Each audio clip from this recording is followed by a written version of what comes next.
কারণ আল্লাহ পাক রব্বুল আলামিনের ভয়, এই ভয় করার কারণে ওই ব্যক্তি এরকম ভাবে নামাজ ছাড়ে না, রোজা ছাড়ে না, ওয়াজ ছাড়ে না, পর্দা ছাড়ে না। কথা বলেন ঠিক কিনা?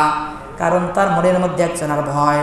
আমার ভাইরা, ওই ব্যক্তি যদি দুনিয়া থেকে বিদায় হয়ে যখন অন্ধকার কবরে চলে যাবে, আল্লাহ পাক রব্বুল আলামিন তার জন্য মাগফিরাত রেখেছেন এবং এরকম ভাবে বিরাট বিনিময় রেখেছেন। যদি বলেন সুবহানাল্লাহ। আমার ভাইরা, কি এমন বিরাট বিনিময় পাবে? ও মুসলমান, যখন দুনিয়ার মানুষের কোনো অস্তিত্ব ছিল না, এরপরে যখন বাবার ঔরসে মায়ের গর্ভে আল্লাহ পাক রব্বুল আলামিন মানুষের এরকম ভাবে আকৃতি দান করেছেন। আমার ভাইয়েরা, যখন দান করেছেন, এরপরে মায়ের গর্ভে থাকা অবস্থায় আমার ভাইয়েরা মনে করতেছে না জানি পৃথিবী অনেক বড়। কথা বলেন ঠিক কিনা?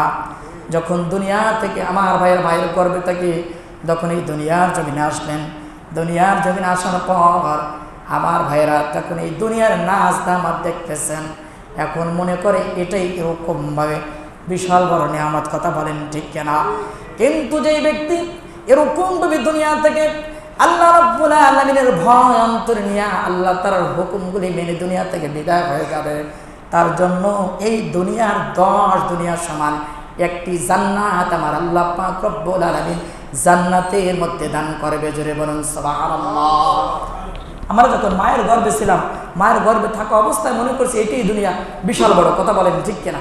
এরপরে যখন দুনিয়ার জমিনে আসলাম, এই দুনিয়া দেখে করছি এটাই মনে করছি না জানি বিশাল বড় দুনিয়া। কিন্তু জান্নাতের মধ্যে যে ব্যক্তি জান্নাত হবে, আমার আল্লাহ পাক রব্বুল আলামিন এই 10 দুনিয়া সমান একটি জান্নাত দান করবে। সুবহানাল্লাহ। বাড়ি যেই কই আমার ভাইয়ারা, তাহলে আমার আল্লাহ পাক রব্বুল আলামিনের ভয় অন্তরের মধ্যে থাকা দরকার আছে না নাই? আমার ভাইয়েরা, দুনিয়ার জমিনে এক শ্রেণীর মানুষের মধ্যে আল্লাহ তাআলার ভয় থাকা সত্ত্বেও কিন্তু নামাজ পড়ে না, আছে না নাই? আমার ভাইয়েরা রোজা রাখে না, নামাজ পড়ে না, রোজা রাখে না। আমার বন্ধুগান ওয়াজ করে না, আমার বন্ধুগান যাকাত দেয় না, এবং কালেমা পড়েছে, মনে করছে কালেমা পড়া আর গরুর গোশত খা মুসলমান হওয়া যায়। কথা বলেন ঠিক কিনা? কিন্তু না, কালেমা পড়লেই যে মুসলমান হয়ে গেছেন। ও মুসলমান, আপনি মুসলমান হয়েছেন, মুসলমান হওয়ার পরে মুসলমানের যে বিধান দিয়েছেন সেই বিধানগুলো প্রত্যেকটা মুমিন মুসলমানের পালন করা দরকার। কথা বলেন ঠিক কিনা? দুনিয়ার জমিনে এমন মুসলমান আছে নামে মুসলমান, কিন্তু